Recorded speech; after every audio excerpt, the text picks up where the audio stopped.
Je dirige la Fondation Action Enfance, qui est une fondation qui accueille aujourd'hui 1000 enfants, qui sont des enfants placés sur décision de justice pour l'essentiel.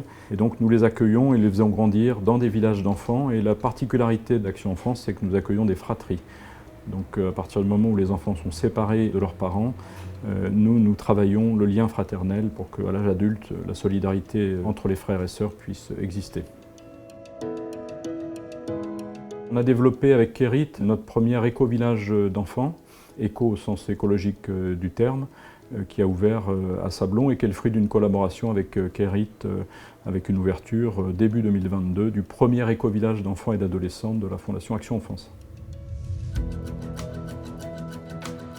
Alors Kérit, on s'est rencontrés quand on cherchait un partenaire pour réaliser le village d'enfants. On a retenu la candidature de Kérit, d'abord pour les compétences de Kérit, mais aussi à la suite d'un premier échange avec Vincent Topneau, qui m'avait personnellement beaucoup marqué.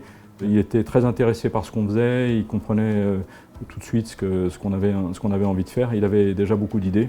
Et puis ensuite, il a pu monter une équipe autour de lui pour réaliser le village de Sablons. Et donc ça a donné un très beau village en tout cas, et puis une très belle collaboration avec Vincent et son équipe. Actuellement, nous avons un village en construction à Boissette, à côté de Melun en Seine-et-Marne, et 2 projets de construction dans le Loiret, un village, et 2 villages dans le Finistère.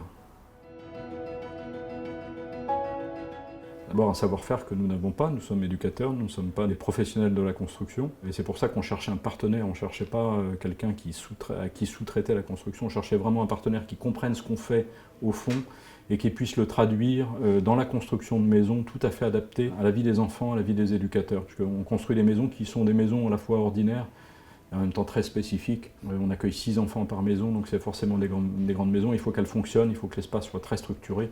Et ça, Kérit a un savoir-faire qui nous a beaucoup intéressés, avec une très très grande écoute aussi. On avait un cahier des charges qui était assez précis, et Kérit a très bien répondu au cahier des charges, et a su au contraire même sublimer le cahier des charges en nous apportant des idées, et en faisant des propositions qui nous ont permis de faire mieux que ce qu'on espérait à l'origine. Alors nous, on a envie de continuer. Et ce qui est intéressant avec Kérit, c'est qu'on sait que tant qu'on a envie de travailler ensemble, on travaillera ensemble. La parole a du sens, on se dit les choses, on avance ensemble. Et tant que Kérit et Action Enfance trouveront l'intérêt à collaborer ensemble, on sait que ça fonctionnera bien. Et donc c'est une grande sécurité pour nous, notamment par rapport à un programme dans les années qui viennent très important, puisqu'on a 10 à 11 villages à construire dans les 5 ans qui viennent. Et donc on a besoin de s'appuyer sur des partenaires à la fois fiables et très compétents, et qui nous apportent des compétences que nous n'avons pas toujours en interne.